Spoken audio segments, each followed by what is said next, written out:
안녕하세요. 자, 이번 주 동영상 강의를 시작하도록 하겠습니다. 자, 이번 주는 저희가 지금 이제 임금에 대해서 얘기를 하고 있기 때문에 최저임금 제도라고 하는 거에 대해서 간단하게 살펴보도록 하겠습니다. 그 최저임금은 뭐 여러분들이 알바도 많이 하시기 때문에 뭐 관심도 좀 있으실 테고, 그 다음에 근데 이제 그럼에도 불구하고 많은 분들이 최저임금 그러면 이제 그냥 단순히 최저시급 이렇게만 생각을 하시는 경우가 많아요. 근데 이제 최저임금 제도가 어떻게 운영되느냐에 따라서 단순히 최저시급이 얼마로 결정되느냐 이런 것도 있지만 뭐 예를 들어서 이제 최저임금의 산입 범위가 어떻게 결정되느냐에 따라서 사실은 최저시급의 내용이 달라질 수도 있기 때문에 오늘은 이제 최저임금 제도가 어떤 거고 어떤 식으로 결정되고 있는지, 제도가 어떻게 운영되고 있는지 이런 거를 중심으로 해서 간단히 최저임금이라고 하는 거를 좀 살펴보도록 하겠습니다.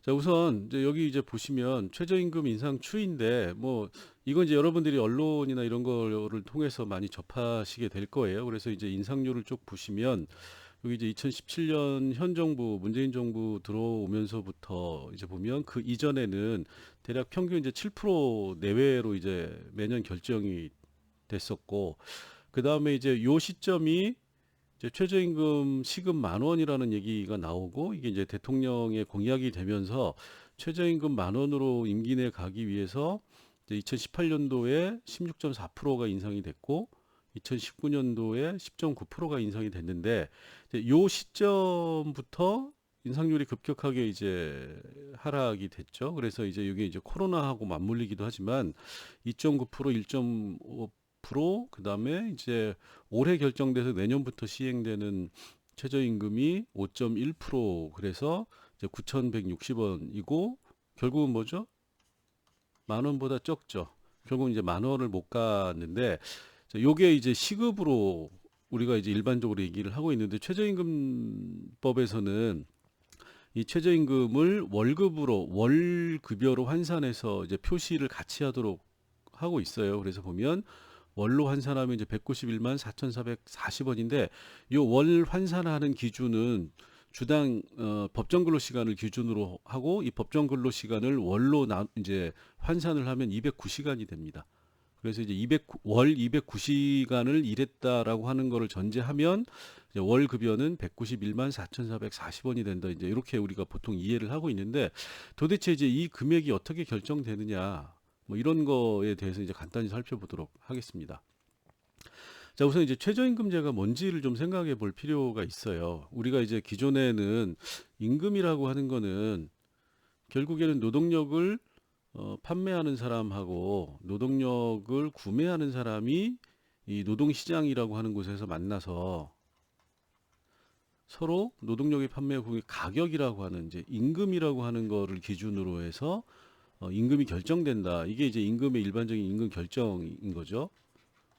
그럼 이제 이거는 결국 노동력에 대한 수요하고 노동력에 대한 공급이라고 하는 거를 가지고 임금이 결정된다라고 얘기를 하는 건데, 노동력에 대한 공급이 많으면 임금이 떨어질 것이고 노동력에 대한 수요가 많으면 임금이 올라간다라고 하는 얘기예요. 근데 이제 최저임금제는 어떻게 보면 이제 제도주의적인 임금 이론이라고 하는 걸 여러분들이 이제 생각을, 제도주의 노동시장론 이런 거에 이제 기초해서 좀 생각을 해보시면 최저임금제가 이제 더 잘 이해가 될 수 있습니다. 그래서 최저임금제는 뭐냐면 국가가 정하는 거예요. 시장이, 여기 이제 수요 공급이라고 하는 건 시장을 정제를 하는 건데, 이제 최저임금은 제도잖아요. 제도는 국가가 결정을 하는 겁니다. 그래서 국가가 최저임금의 최저 수준을 정하도록 하고 있는 겁니다. 그리고 이렇게 해서 국가가 정하면 사용자는 이 이하로는 임금을 지급할 수 없도록, 이 이상, 이 일정 정한 일정 수준 이상의 임금만을 지급하도록 법으로 강제하는 제도이기 때문에, 이거는 결국 어떻게 되죠? 신고전학파나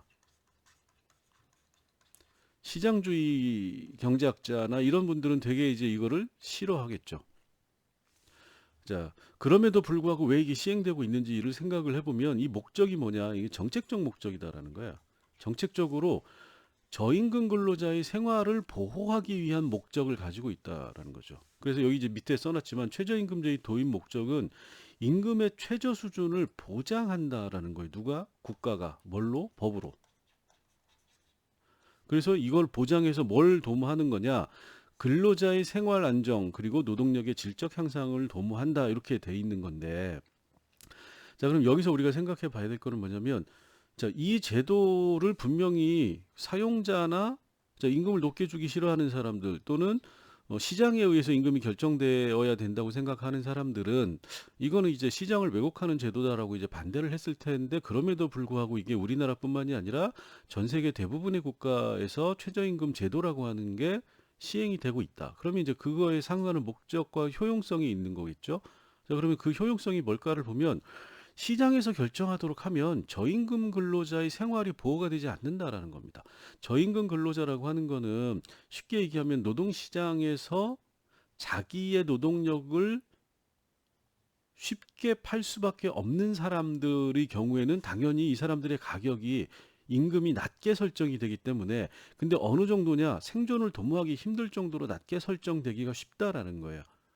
그래서 이 사람들의 인간적인 삶을 보장하기 위해서는 국가가 강제적으로 임금의 최저 수준을 정할 수밖에 없다라는 겁니다. 그래서 이런 목적으로 대부분의 국가가 최저임금제라고 하는 것을 실시를 하고 있는 겁니다.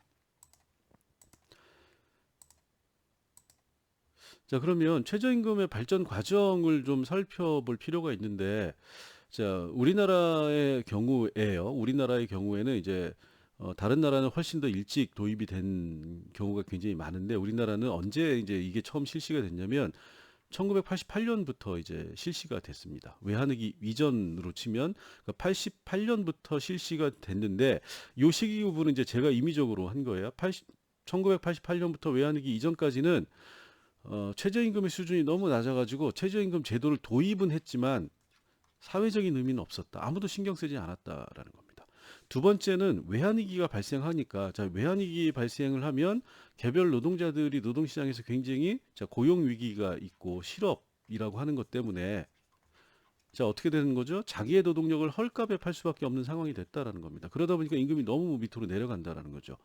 자, 그래서 이때부터 이제 최저임금이 임금이 양극화되고 근로빈곤층이라고 하는, 자, 근로빈곤층이라고 하는 말 자체도 사실은 이게 굉장히 좋은 말은 아닙니다. 뭐냐면 일을 열심히 하는데 빈곤하다라는 거죠. 임금이 낮아서 노동력을 헐값에 팔 수밖에 없는 사람들이 늘어나니까 비정규직, 영세사업장, 서비스업종 이런 쪽을 중심으로 해서 저임금 노동자가 너무 많아졌다라는 거예요. 근데 이 저임금이라고 하는 기준이 뭐냐?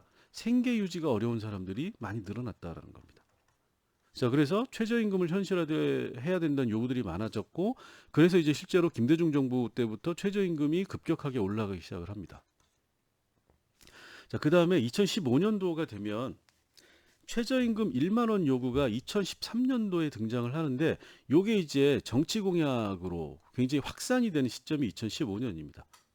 그래서 2015년도에 최저임금 1만 원 요구가 확산이 되고 이게 대부분의 대통령 후보의 공약 사항이 되는 겁니다. 그리고 2017년도가 이제 네 번째 시기인데, 요때가 되면 이제 문재인 정부가 당선되기 전부터 문재인 정부도 요걸 이제 최저임금 1만 원이라고 하는 거를 공약으로 추진을 한 거죠. 그런데 2017년도에 문재인 정부가 공약으로 최저임금 1만 원을 추진하겠다라고 해서 이제 이걸 추진을 했는데 2년 정도 이후에 공약이 거의가 포기가 됩니다. 우리 이제 더 이상 이거 못 하겠다 이렇게 이제 얘기를 하는 거죠.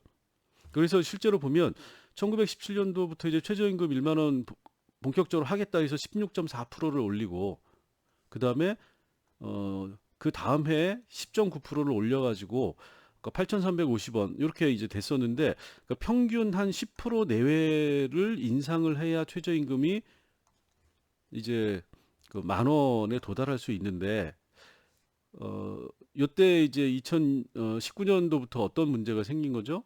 네, 코로나가 발발을 합니다. 코로나가 발발을 하고, 또 이제 코로나보다는 이 최저임금을 두 번 올리니까 소위 말하는 이 사용자, 경영자죠, 재계, 그 다음에 이제 소상공, 알바생을 많이 쓰는 이쪽에서 이제 굉장히 반발이 심해지니까 어떻게 됐죠? 바로 최저임금 1만 원 포기해 버린 겁니다. 우리 이거 더 이상 안 하겠다 이렇게 된 겁니다. 이렇게 이제 된 거고, 앞에 표를 보시면 아시겠지만 그냥 까놓고 말씀을 드릴게요. 여기까지 이제 실제로 이 상태에서 어, 최저임금은 여기서 이미 포기가 된 거예요. 포기가 돼서 코로나 핑계로 최저임금을 계속 낮게 유지하다가 이제 임기 말년이 되니까 정치적으로 욕을 먹을 것 같으니까 너의 핵심적 공약 중에 하나였던 1만 원 최저임금 시급 1만 원을 못 지키지 않았느냐라는 욕을 먹기 싫으니까 최소한의 면피를 하기 위해서 5.1%를 올린 겁니다. 그래서 이제 9,160억 원이 된 거죠. 아, 우리는 최소한 9천 원대로 올려놨다. 이렇게 하고 이제 넘어가고 싶은 거죠. 그래서 이제 결국 최저임금 시급 만 원이라고 하는 공약은 지켜지지 못한 채로 됐는데, 만 원이 되고 안 되고의 문제를 떠나서 최저임금 제도가 최근 들어서 굉장히 이제 좀 문제가 많은 제도가 돼버렸어요. 그래서 그 내용을 좀 살펴보도록 하겠습니다. 예, 여기까지 했었죠. 자, 우선 이제 최저임금이 어떻게 결정되느냐를 살짝 살펴보면 이렇게 돼 있어요. 최저임금은 어디서 결정을 하느냐? 기본적으로 국가가 결정을 하는데, 국가라고 하는 게 정부가 결정하는 건 아닙니다. 최저임금위원회라고 하는 독립기구가 있어요. 이 독립기구는 노사정기구입니다. 노사정기구라고 하는 거는 노사정이라고 하는 세 개의 주체가 함께 결정한. 근데 이 최저임금위원회는 어디에 소속으로 되어 있느냐? 고용노동부가 관리를 하고 있습니다. 그래서 고용노동부가 관리하는 최저임금위원회인데, 이 최저임금위원회는 내용적으로 독립성을 가지고 있다. 가지고 있어야 된다로 되어 있다. 그리고 이 최저임금위원회에서도 전원회의라고 하는 데에서 최저임금을 매년 결정을 하고 있는 겁니다. 그러면 이제 이 전원회의는 어떻게 구성이 되어 있냐면, 사용자위원 9명, 근로자위원 9명, 공익위원 9명, 특별위원 3인 이렇게 되어 있는데, 이 특별위원은 투표권은 없어요. 발언권만 있습니다. 그리고 이 특별위원은 주로 정부 부처 사람들이에요. 그러니까 기재부라든가 뭐 이런 사람들이 앉아가지고 최저임금을 결정하는 과정에서 본인들의 의견이나 이런 것들을 제시하는 거기 때문에, 실질적으로 누가 정하느냐? 사용자 측, 근로자 측, 공익위원이라고 하는 이 세 개의 집단이 최저임금을 결정하도록 되어 있습니다. 자, 그럼 이제 노사정이니까 노측을 보면 한국노총, 민주노총하고 산하연맹 대표가 이제 뽑혀가지고 9명이 참석을 하게 돼 있고, 사측은 경총, 중소기업, 소상공 대표로 구성이 되어 있습니다. 그 다음에 이제 공인데, 이 공이라고 하는 건 이제 전문가예요. 전문가인데, 여기서 이제 중요한 거는 이 전문가를 누가 선정하느냐? 고용노동부가 선정한다라는 거예요. 고용노동부가 선정해서 대통령에게 올리면 대통령이 임명하는 시스템인데, 주로 어떤 사람들이 임명이 되느냐? 공무원 내지 교수, 박사, 이런 사람들이 이제 전문가로 이 공익위원이라고 하는 집단에 속하게 되는 겁니다. 자, 그러다 보니까 여러분들이 딱 벌써 아시겠죠? 노사는 9명 대 9명인데 당연히 이 사람들하고 이 사람들하고 의견은 일치하지 않을 거고, 그러면 투표를 하면 이 사람들이 어디에 투표를 하느냐에 의해서 결정이 되는데, 이 사람들은 누가 선정한다고 그랬죠? 고용노동부가 선정을 하는 겁니다. 정부가 사실 선정을 하는 거죠. 그러다 보니까 독립적인 이런 어떤 독립성이라고 하는 기구의 특성이라고 하는 게 반영이 되지 못하고, 정부의 의도대로 이분들이 투표를 하는 경우가 많다. 반드시 그런 건 아니지만. 자, 그래서 결국은 많은 사람들이 그렇게 생각을 하는 거죠. 결국은 정부가 결정하는 거 아니냐, 이렇게 생각을 하는 겁니다. 그래서 사실 이제 그런 생각이 일반화됐다는 거는 정부의 공약으로 최저임금을 1만 원을 거는 거잖아요. 근데 정부가 공약으로 1만 원을 했으면 1만 원을 결정할 수 있는 결정권을 가지고 있어야 되는데, 형식적으로는 누가 결정하는 거죠? 최저임금위원회가 결정을 하고, 이 최저임금위원회는 정부 부처 사람이 아니라 사용자, 노동자 대표, 그다음에 공익위원이라고 하는 사람들로 구성이 되니까, 정부가 만 원으로 하겠다 안 하겠다라는 얘기를 할 수 있는 게 아닌 거죠. 형식적으로, 공식적으로. 그런데 정부가 대놓고 공약으로 최저임금 시급 만 원을 하겠다라고 얘기를 한 거는, 모든 사람들이 다 정부가 결정한다라고 사실상 생각을 하고 있기 때문에, 그리고 정부 스스로도 그렇게 생각을 하고 있는 거죠. 자, 그러면 결과적으로 어떻게 되는 거죠? 최저임금 결정 기구인 최저임금위원회는 독립적이지 않다가 되는 겁니다. 자, 그럼 이제 여기서 얘기가 나오는 거죠. 아니, 독립적이어야 되는 최저임금위원회가 독립적이지 않다면 그냥 정부가 결정하면 되지 왜 굳이 이걸 하느냐라는 겁니다. 자, 그러다 보니까 어떤 얘기가 나오죠? 최저임금위원회라는 조직을 개편해야 된다. 결정 방식이나 결정 구조를 바꿔야 된다. 왜? 독립성이라고 하는 거를 보다 더 높일 필요가 있다라는 얘기가 나오는 겁니다. 자, 최저임금위원회에 대해서 이렇게 설명을 드렸고, 여기 이제 구조는 조금 전에 말씀드린 거예요. 그래서 여기 이제 위원장이 있고, 최저임금위원회 위원장이 있고, 그 다음에 이제 부위원장이 있고, 요 밑에 이제 사무국이 있고, 여기 전원회의가 있는데, 이게 이제 결정기구다. 그래서 여기 있고, 그 다음에 요 밑에 여기 이제 임금수준 전문위원회, 생계비 전문위원회, 운영위원회, 연구위원회가 있는데, 여기 이제 주로 자료 제공 이나 결정에 대한 지원을 이제 하는 기구다라고 생각을 하시면 됩니다. 그래서 이제 이런 시스템으로 되어 있어요. 그래서 여기서 이제 이분들이 결정을 하는데 사실상은 누가 결정하느냐? 이 사람들이 결정을 한다라는 거예요.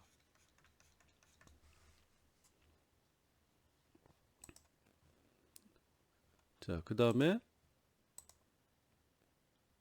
여기는 이제 여러분들이 그냥 한번 어떤 과정을 거쳐서 하느냐라고 하는 얘기인데 최저임금 심의를 해달라는 요청을 3월 말까지 하면 요게 이제 최저임금위원회로 그러니까 고용노동부 장관이 요청을 해야만 최저임금위원회가 이제 요걸 받아서 이제 실제 과정이 진행이 되는 겁니다. 그래서 전원회의라고 하는 거에 요청이 왔다라고 하는 걸 보고하고 안건을 올리면 여기에서 이제 자료 등을 분석하고 의견을 하고 그 다음에 이제 요거에 대해서 전문위원회에서 요거에 관련된 여러 가지 자료들을 제시해주고 그러면 여기 전원회의에서 심의 의결해가지고 결정된 안을 최저임금안으로 이제 제출을 하면 요거는 이제 언제까지 요걸 해야 되느냐 심의 요청을 받은 날로부터 90일 이내니까 여기 플러스 3개월이죠.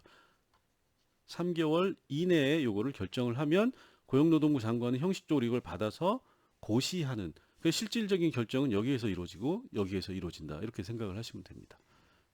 자, 그러면 3월 30일이니까 여기 3개월 더면 6월 31일까지는 최저임금이 고시가 돼야 된다. 이렇게 이제 되는 거죠. 자, 그러면 이제 하나하나를 뜯어서 보면 최저임금의 결정 기준이 뭐냐라는 거예요. 어떻게 결정을 하느냐. 이게 이제 최저임금 법이라고 하는 게 있어요. 최저임금 법이 있는데 최저임금 법에 보면 근로자의 생계비를 고려하고 유사 근로자의 임금을 고려하고 노동 생산성을 고려하고 소득 분배율을 고려한다라고 이제 형식적으로 되어 있는데 실제로는 굉장히 자의적이고 임의적으로 결정이 되는 겁니다. 어떻게 보면 정치적으로 결정이 된다. 그러니까 어떨 때 7%고 어떨 때 10%고 왜 이게 16%냐에 대해서 아무도 객관적 근거를 대지 못한다. 이렇게 되어 있는 겁니다. 자, 그래서 뭐 추가로 말씀드리면 예를 들어서 프랑스나 이런 일부 나라는 최저임금의 산정 공식이 있어요. 그래서 최저임금을 결정하는 기준을 이렇게 이제 정치적으로 결정하는 나라들이 우리나라만 그런 게 아니라 일부 나라들은 요거를 위원회에서 정치적으로 어떻게 보면 이제 주관적으로 전문가들이 결정을 하는 경우도 있고 또는 주관적이고 자의적으로 정치적으로 정부가 그냥 결정해 버리는 데도 있고 노사정이 결정하는 데도 있고 다양한 구조를 가지고 있는데 또 어떤 나라들은 이거에 대한 공식을 미리 정해 놓습니다. 산정 공식을. 그래서 경제 성장률, 물가 상승률, 뭐 소득 분배율 이렇게 해 가지고 요거 곱하기 해서 나온 퍼센테이지를 그대로 그냥 최저임금 내년도 최저임금의 결정 기준으로 삼아 버리는. 왜? 시끄러우니까. 누가 결정하면 그 결정이라고 하는 게 이건 이제 객관적이라고 얘기를 하는 건데 어쨌든 사람들이 직접 결정을 하면 어떤 기준을 어떻게 했느냐라고 하는 거에 대한 불만이 나올 수밖에 없기 때문에 일부 나라들은 이제 이렇게 하는 나라들도 있어요. 그래서 우리나라는 이제 형식적인 결정 기준은 있지만 사실 이 결정 기준이 제대로 반영되지 않고 이것도 굉장히 추상적인 거다라는 겁니다. 예를 들어서 근로자의 생계비라고 하면 근로자의 생계비를 어떻게 산정할 거냐라고 하는 것부터 문제가 되는 거죠. 그 실제로 문제가 되는 게 근로자의 생계비를 1인 가구 기준으로 할 거냐, 혼인한 4인 가구를 기준으로 할 거냐, 가구 생계비로 할 거냐, 단신 노동자 생계비로 할 거냐, 이 기준 자체가 달라질 수 있는 거죠. 유사 근로자의 유사 근로자를 어떤 근로자를 유사 근로자로 볼 거냐. 자, 노동 생산성이라고 하는 거를 어떻게 측정을 할 거냐. 소득 분배율이라고 하는 거의 기준을 어떻게 잡을 거냐라고 하는 게 굉장히 추상적이기 때문에 결국 이제 요거를 어떻게 그때그때마다 결정하느냐에 따라서 최저임금의 내용이 완전히 달라질 수 있는데 실제로는 이거 거의 고려하지 않는다라는 겁니다. 특히 이제 문재인 정부 때는 어떻게 된 거죠? 예, 최저임금 10,000원 정해져 있으니까 10,000원에 어떻게 갈 거냐. 요거가 기준이 된 거죠. 그럼 요거는 다 의미가 없다라는 겁니다. 그러니까 어떻게 보면은 최저임금 제도라고 하는 굉장히 중요한 제도가 주먹구구식으로 운영되고 있다. 이렇게 이제 볼 수도 있는 거죠. 자, 그 다음에 네, 여기 페이지가 안 넘어가네요. 네. 자, 그 다음에는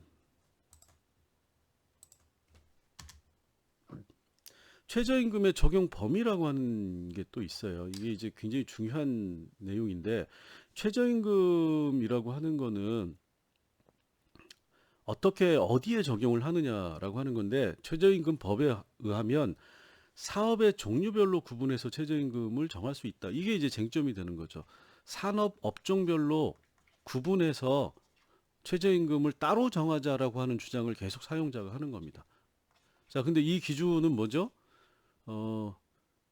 쉽게 얘기하면 돈이 많이 남는, 돈이 잘 벌리는 산업은 최저임금을 높게 하고 돈이 안 벌리는 데는 최저임금을 낮게 하자는 게 사용자의 주장이에요.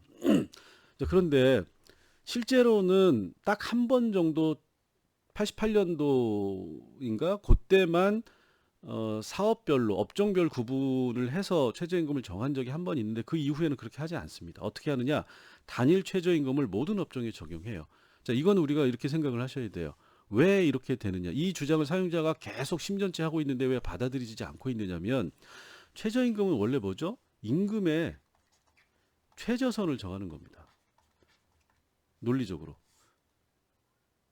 어떻게 보면 생존의 최저선을 정한다라고 생각을 하시면 돼요. 그러면 사용자가 돈이 안 벌리니까 여기는 생존의 최저선 밑으로 주겠다라고 하는 주장이 받아들여질 수 없는 거죠. 최저임금은 인간다운 삶을 할 수 있는 최저선이기 때문에 사용자의 이익에 따라서 이 선을 밑으로 주게 된다. 그러면 그건 더 이상 최저임금 제도가 될 수가 없는 거죠. 그래서 최저임금을 업종별로 구분해서 하는 나라는 일본밖에 없어요. 전 세계적으로. 그 다음에 이제 사용자가 또 하나 하는 것 중에 지역별로 구분을 하자라는 얘기도 있는데 지역별 구분을 하는 나라도 몇 개 되지 않아요. 그리고 이런 지역별 구분을 하는 나라의 특징은 전부 다 연방제 국가입니다. 연방제 국가 플러스 또 유일하게 어디 일본만 하고 있다라는 거예요. 그 다른 나라의 경우에도 최저임금을 산업이나 업종 또는 지역별로 구분해서 다르게 책정하지 않는 이유가 뭐냐, 적용하지 않는 이유가 아주 원칙적으로 최저임금은 임금의 최저선인데 사용자가 돈이 안 벌리면 임금을 최저임금 이하로 주겠다라고 하는 주장은 받아들일 수 없다라고 하는 게 대부분의 사람들이 동의하는 내용인 거죠. 자, 이걸 다르게 얘기하면 그런 겁니다. 최저선으로 정한 최저임금을 못 주는 경우는 사용자가 경영을 하면 안 된다. 이렇게 극단적으로 얘기할 수 있는 거죠. 그래서 최저임금은 대부분의 국가가 단일 최저임금을 적용하고 있고 산업 업종별로 구분하는 나라는 거의 존재하지 않고 지역별로 하는 나라는 연방제 국가 플러스 일본 정도밖에 없다. 이렇게 이제 이해를 하시면 됩니다. 자, 그다음에 최저임금에 해당되는 임금의 범위인데 요게 이제 또 문제예요. 자, 예전까지는 그러니까 이제 2018년 이전까지는 최저임금은 그냥 단순하게 기본급 또는 통상임금 이렇게 기준이 정해져 있었어요. 그래서 여기 이제 쉽게 얘기하면 대부분의 고정급 정도 이렇게 되는 거죠. 기본급 플러스 직무수당 이렇게 이제 돼 있었는데 이제 이 직무수당도 아주 일부만 기본급에 해당이 된다고 그래가지고 사실상 기본급이 최저임금이었습니다. 여기 이제 적용이 되는 거였죠. 자, 그런데 2017년도하고 2018년도에 문재인 정부가 최저임금을 대폭 올리겠다, 10,000원 시급 10,000원으로 가겠다 해가지고 이거 올려놓고 나니까 소상공하고 재계가 굉장히 이제 반발을 많이 했어요. 반발을 많이 하니까 어떻게 했느냐?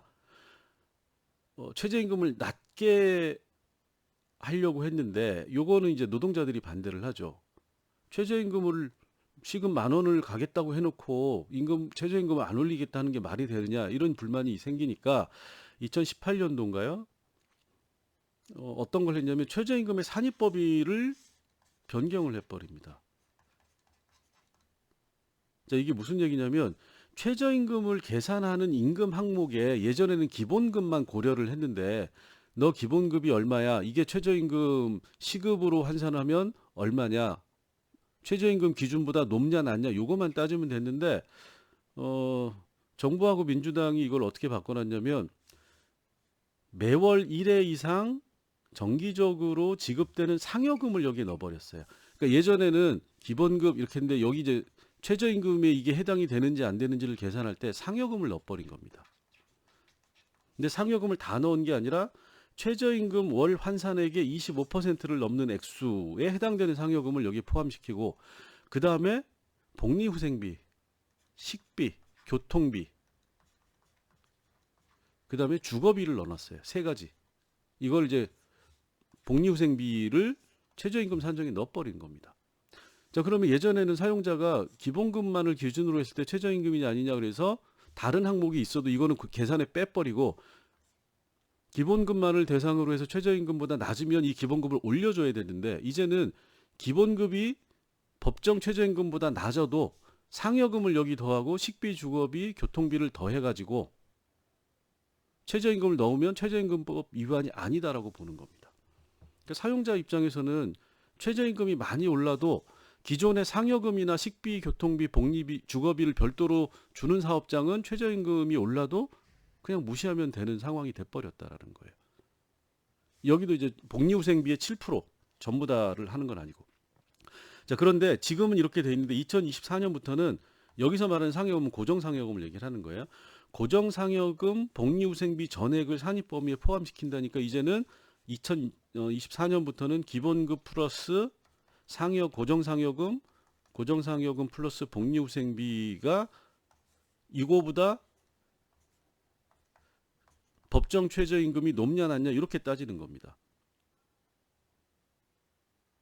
자, 그렇게 되니까 이제 어떤 문제가 생기냐? 대부분의 이 사업체, 기업을 하시는 분들은 최저임금보다 기본급은 낮은데 기본급이 최저임금보다 낮은데 상여금 더하고 식비, 교통비, 주거비 이 주거비가 왜 들어갔냐면 이주노동자 최저임금을 낮게 하려고 들어간 겁니다. 자, 요거를 더하니까 이걸 합친 금액은 최저임금보다 높아. 그러니까 우리는 임금 안 올려줘도 돼라는 얘기를 할 수 있게 된 거예요. 그래서 이 사람들은 이제 불만이 줄어드는 거죠. 근데 문제는 뭐냐면 알바를 주로 쓰는 소상공이 문제가 되는 겁니다. 소상공은 알바생을 쓰기 때문에 상여금도 없고 워낙에 식비, 교통비, 주거비가 없어요. 그러니까 결국은 돈이 그나마 많이 있는 사업체는 다 피해가고 돈이 별로 없는 소상공만 최저임금 올리는 거에 피해를 대폭 받게 되는 겁니다. 그래서 소상공들이 불만이 굉장히 높아진 거죠. 더 높아진 거죠.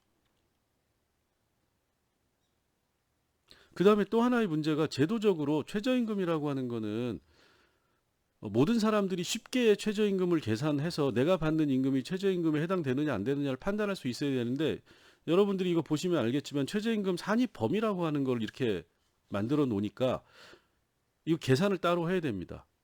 내가 받는 기본급이 얼마고 직무수당이 얼마고 매월 1회 정기적으로 지급되는 고정상여금인데 이 고정상여금의 액수가 최저임금 월 환산액의 20%를 넘느냐 안 넘느냐 넘는 금액이 얼마냐 또는 현금으로 지급되는 복리후생비의 경우에 최저임금 월 환산액의 7%를 넘느냐 넘지 않느냐 넘는 금액이 얼마냐를 가지고 다 최저임금으로 계산을 해서 그게 법정 최저임금보다 높은지 낮은지를 따져봐야 되는 문제가 생기는 거죠. 제도가 굉장히 복잡해지는 문제가 생기는 겁니다.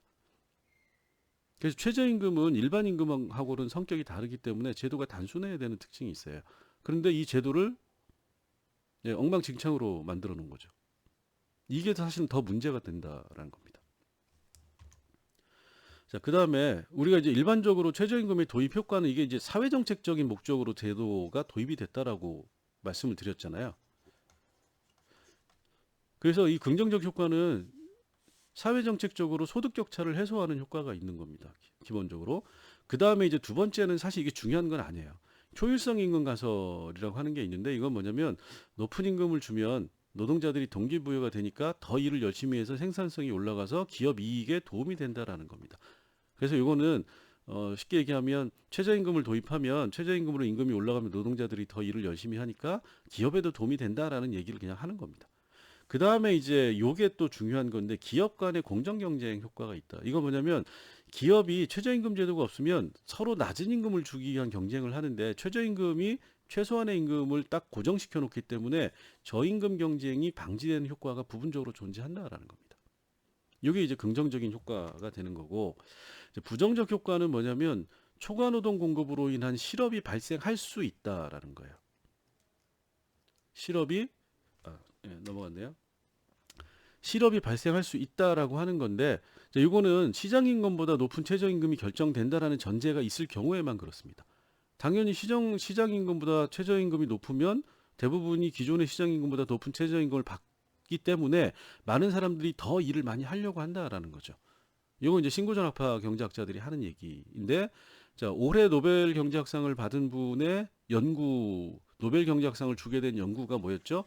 최저임금이 고용에 별다른 영향을 미치지 않는다. 이게 노벨 경제학상을 받은 거죠. 그러니까 요거는 아주 특정한 시장 환경에서만 부정적 효과가 발생하는 거고 일반적으로는 최저임금의 도입 효과는 별로 부정적 효과는 존재하지 않는다라고 보시면 됩니다.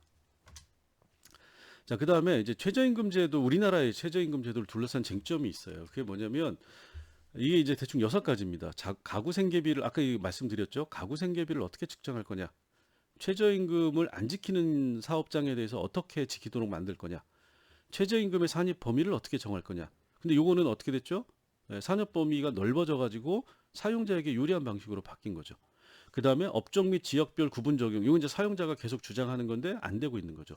최저임금 결정 구조. 얼마나 독립적이고 전문적인 결정을 할 수 있도록 만들 거냐? 그다음에 최저임금의 저임금 해소 효과를 어떻게 높일 수 있느냐? 이런 것들이 이제 쟁점이 되고 있어요.